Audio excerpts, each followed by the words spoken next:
Everyone, welcome to this YouTube channel and welcome to this specific React tutorial series. In this complete tutorial हम लोग ये study कर रहे हैं कि React के basic topics like functional component हो गया, class components हो गए, components and then props and state variables and conditional rendering and form handling ये सब टॉपिक्स से लेकर के the most advanced topics like use effect हो, कॉन्टेक्स्ट एपीआई, रिडक्स एंड सारे टॉपिक्स कवर कर रहे हैं inside this React playlist. Okay, so far हम लोगों ने इस प्लेलिस्ट के अंदर, इन वीडियोस के अंदर हम लोगों ने ये सब चेक किया है कि कॉम्पोनेंट्स क्या होते हैं, क्लास और फंक्शनल कॉम्पोनेंट क्या होते हैं, प्रॉप्स क्या होते हैं, स्टेट वेरिएबल्स की वैल्यू आप किस किस तरह से सेट कर सकते हो और फिर उसका वैल्यू का मैनिपुलेशन या फिर आप उसको किस तरह से रेंडर करते हो स्क्रीन पर, उस वैल्यू को अपडेट करने के क्या क्या तरीके रहते हैं. सो फार हम लोगों ने एरे स्टेट की वैल्यू हम लोगों ने स्ट्रिंग की तरह सेट करके देखा है, हमने as a individual as a unique number की तरह सेट करके देखा है, एज एन एरे सेट करके देखा है. इन दिस वीडियो हम लोग ये करेंगे कि स्टेट वेरिएबल की वैल्यू हम एज एन ऑब्जेक्ट सेट करेंगे. ओके, सो व्हेन यू से एज एन ऑब्जेक्ट सेट करोगे आप, what does it mean is that for example you have this state, const, you have an state which is user and then you have set user. ठीक है, जब भी आपके पास में आपको स्टेट डिफाइन करनी होती है फिर आपका स्टेट वेरिएबल नेम होता है एंड देन उसका सेट स्टेट फंक्शन. ठीक है, set state this and then you have your use state hook. Use state hook क्या होता है, सबसे पहले वो जो वैल्यू लेता है वो that is the initial value of this state variable. ठीक है, तो अगर हमको इसको एज एन ऑब्जेक्ट वैल्यू को सेट करना है तो मैं यहाँ पे कैसे सेट करूँगी, नेम और फिर जो भी नेम है, like for example name is John. ठीक है, एंड देन फॉर एग्जांपल एक और वैल्यू है and age is 20 like this. तो इस तरह से आप किसी भी ऑब्जेक्ट की वैल्यू को सेट करोगे. ठीक है, अब अगर आपको इसको प्रिंट करना है, अगर आपको इसको रेंडर करना है तो आप किस तरह से एक्सेस करोगे, अब किसी भी ऑब्जेक्ट की वैल्यू को आप कैसे एक्सेस करते हो inside JavaScript in the same way. Okay, but definitely react है तो हम लोग JSX यूज़ कर रहे हैं. तो फॉर एग्जांपल ये हम लोगों का कोई डिव एलिमेंट है, ये डिव एलिमेंट है and then this is our closing div element. ठीक है, तो इसके अंदर हम लोग लिखेंगे ऐसे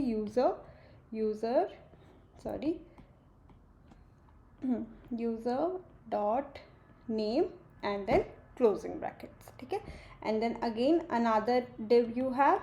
okay, and then over here user dot age. जो भी आपके पास में अंदर प्रॉपर्टीज़ है वो सारी प्रॉपर्टीज़ आप इस तरह से करके मतलब रेंडर कर सकते हो स्क्रीन के ऊपर. ठीक है, अभी हम लोग इसके अंदर और कुछ थ्योरेटिकल है नहीं टू अंडरस्टैंड. हम लोग कोड के अंदर जाएंगे, ये चेक करेंगे कि आप वेरिएबल कैसे सेट कर सकते हो और फिर अगर हमारे को किसी भी एक प्रॉपर्टी की वैल्यू को अपडेट करना हो एक इनसाइड द ऑब्जेक्ट तो आप वो चीज़ कैसे कर सकते हो. ठीक है, so let's go to the VS code.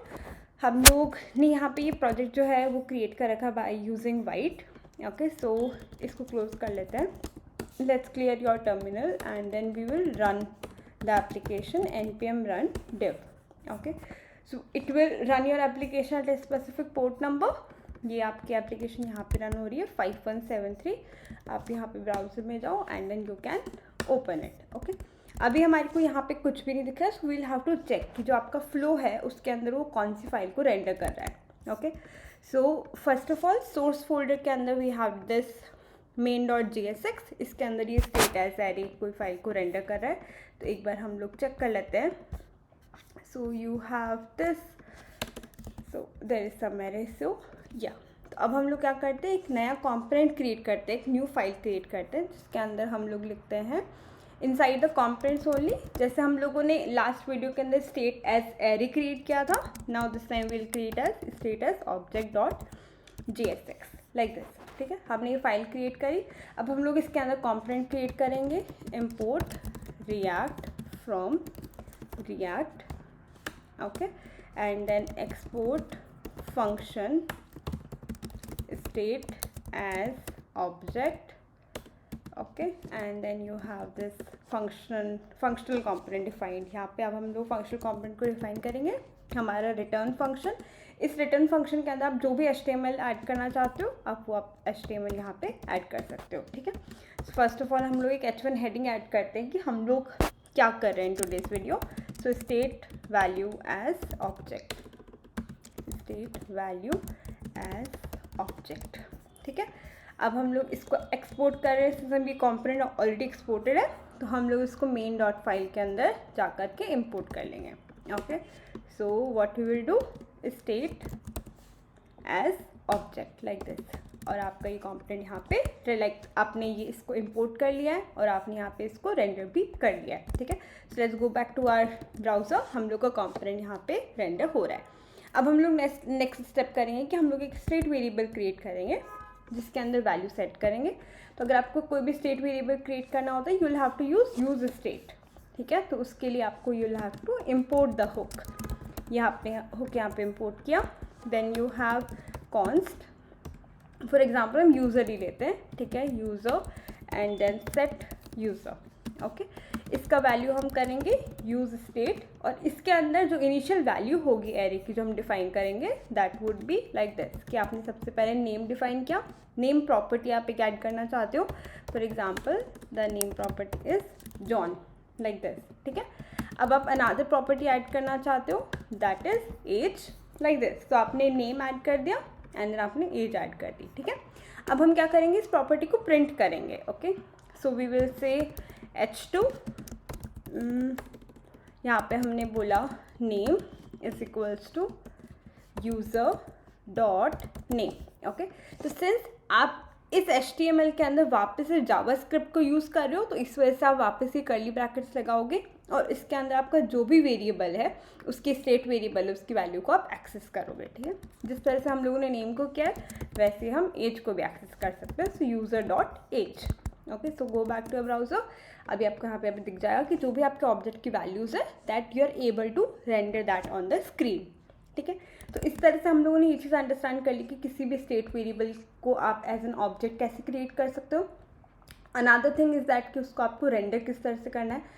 अब नेक्स्ट पॉइंट हम लोग डिस्कस करते हैं कि व्हाट इफ़ अगर मुझे इस वेरिएबल को अपडेट करना है, किसी भी एक वैल्यू को अपडेट करना है फॉर एग्जांपल। ठीक है, तो आप अपडेट किस तरह से करोगे। ठीक है, बिकॉज आप नेम जॉन को अगर आपको अपडेट करना है तो आप directly set name and then John कर देते हो, राइट, या फिर आप कुछ और लिख देते हो। तो ऑब्जेक्ट के केस के अंदर आप किस तरह से उसको अपडेट करोगे वो हम चेक करते हैं। तो अभी के लिए हम बस इतना से लिखते हैं कि हम लोग यूज़र इनपुट नहीं ले रहे हैं, मतलब हम लोग यूज़र से इनपुट फील्ड बना कर के यूज़र इनपुट नहीं ले रहे हैं, हम लोग बस एक सिंपल बटन क्रिएट करेंगे जिस पर अगर कोई क्लिक करेगा तो हम लोग नेम को अपडेट कर देंगे। ठीक है, so we will create a button and we will say modify name. ठीक है, लाइक दिस, और इसके अंदर हम लोग एक ऑन क्लिक फंक्शन डिफाइन कर देंगे, हैंडल नेम चेंज। ठीक है, हमेशा मोस्टली जब भी आप जावास्क्रिप्ट के अंदर रिएक्ट के अंदर फंक्शंस क्रिएट करते हो आप मोस्टली उनका जो फॉर्मेट रहता है वो ऐसा ही रहता है। तो अब ये हैबिट हो गई है कि आप इतने सालों से काम करते रहते हो तो आपको हैबिट हो जाती है कि हाँ ये इस तरह से लिखता है। ठीक है, सो कॉन्स्ट हैंडल नेम चेंज, ये हम लोगों ने फंक्शन बनाया, एरो फंक्शन बना रहे हैं हम लोग। ठीक है, और अब इसके अंदर हम लोग नेम को अपडेट करेंगे। ओके, सो फॉर एग्जांपल अगर मुझे नेम अपडेट करना है तो हम किस तरह से कर सकते हैं, सेट यूज़र। ठीक है, तो अगर आप ये करोगे name colon like for example अब आपने बोला इट इज़ बॉब। ठीक, जब भी आप कोई मॉडिफाई नेम इस बटन पर क्लिक करोगे आप क्या कर रहे हो, नेम को अपडेट करो with the name value as Bob. ठीक है, अभी हम चलते हैं ब्राउज़र पे, अभी हम इसको रीलोड करते हैं पेज को। ठीक है, जैसे आप मॉडिफाई नेम करोगे आपका नेम मॉडिफाई हो रहा है। ठीक है, पर उसके साथ में क्या हो रहा है कि जो आपके अदर प्रॉपर्टीज़ है ऑब्जेक्ट के अंदर विच इज़ एज, वो वैल्यू आपकी डिसअपियर हो गई है। ठीक है, तो ये एक प्रॉब्लम होती है जब भी आप ऑब्जेक्ट की वैल्यूज़ को अपडेट करते हो। अगर आपको ऑब्जेक्ट की वैल्यू को किसी भी प्रॉपर्टी को अपडेट करना है you have to make sure कि जो उसकी जो अदर प्रॉपर्टीज़ है वो उसके अंदर रिटेन करे। ठीक है, वो सब प्रॉपर्टीज़ डिलीट ना हो जाए। जिस तरह से हम लोगों ने एरे के अंदर किया था, हम लोग इस केस के अंदर भी स्प्रेड ऑपरेटर यूज़ करेंगे जिससे हम लोग बाकी प्रॉपर्टीज़ को उसके अंदर एग्जिस्ट करेंगे। So what we will do is that we will say spread operator user comma and then, और उसके बाद में यूज़र आपका जो भी है करंटली आपकी उसकी जो भी वैल्यूज़ है वो ऐसे कैसे रहेगी, और जो नेम प्रॉपर्टी है that will updated to Bob. ठीक है, अब आप इसको सेव करो एंड देन गो बैक, यहाँ पे रीलोड करो and then modify name as Bob, but जो आपकी एज है वो अभी भी वहाँ पे ऐसी की ऐसी है। ठीक है, सो इन द सेम वे जैसे हम लोगों ने मॉडिफाई नेम लिखा है हम लोग यहाँ पे मॉडिफाई एज का भी एक बटन लगाते हैं। So we will create another function handle age change. ठीक है, and now create another function over here const handle age change, यहाँ पे हम लोग फंक्शन को डिफाइन करते हैं, ठीक है, यहाँ पे डिफाइन किया set user. Now this time once again हम लोग, तो आपको हमेशा ये याद रखना है कि जब भी आप सेट स्टेट फंक्शन को कॉल कर रहे हो तो आपको उसको वो स्टेट वेरिएबल की वैल्यू प्रोवाइड करनी है जो उसकी न्यू वैल्यू होगी, not only the single updated value. आपको एक स्पेसिफिक अपडेटेड वैल्यू नहीं प्रोवाइड करनी है, जो भी आपकी न्यू वैल्यू होगी वो आपको आपके सेट स्टेट फंक्शन के अंदर प्रोवाइड करनी है, ठीक है। So spread operator, user and then comma, आपको जो भी एज की नई वैल्यू सेट करनी है, फॉर एग्जांपल इट इज़ 50, हमने सेव करी, उसके बाद में फाइल सेव करो and then close it and then reload it. इसको हम नीचे कर देते हैं, यस। अगर हम मॉडिफाई नेम कर रहे हैं तो नेम मॉडिफाई हो रहा है and it is becoming Bob. अगर हम एज मॉडिफाई कर रहे हैं तो एज भी मॉडिफाई हो रही है and it is becoming too 50, okay. So this is how आप लोग कोई भी ऑब्जेक्ट के अंदर वैल्यू को स्टेट वेरिएबल की वैल्यू को एज एन ऑब्जेक्ट सेट कर सकते हो। उस वैल्यू को आप फिर उसके बाद में रेंडर कर सकते हो स्क्रीन के ऊपर। अगर आपको उस वैल्यू को अपडेट करना है तो you need to use spread operator. अगर आप स्प्रेड ऑपरेटर यूज़ नहीं करोगे तो आप जो स्पेसिफिक प्रॉपर्टी को अपडेट करो बस वो वही उसी की ही अपडेटेड वैल्यू लेगा और बाकी सारी प्रॉपर्टीज़ को डिलीट कर देगा, ठीक है। So you have to be very very sure कि जब भी आप कोई भी न्यू प्रॉपर्टी से अपडेट कर रहे हो उस वैल्यू को, ऑब्जेक्ट की वैल्यू को, स्टेट की वैल्यू को, तो आप जो ओल्ड वैल्यूज़ है उसको भी वहाँ पर एडिड रखो, okay. So that's it for this video. Thank you so much for watching. If you like the video, please leave a comment in the comment box below. Thank you.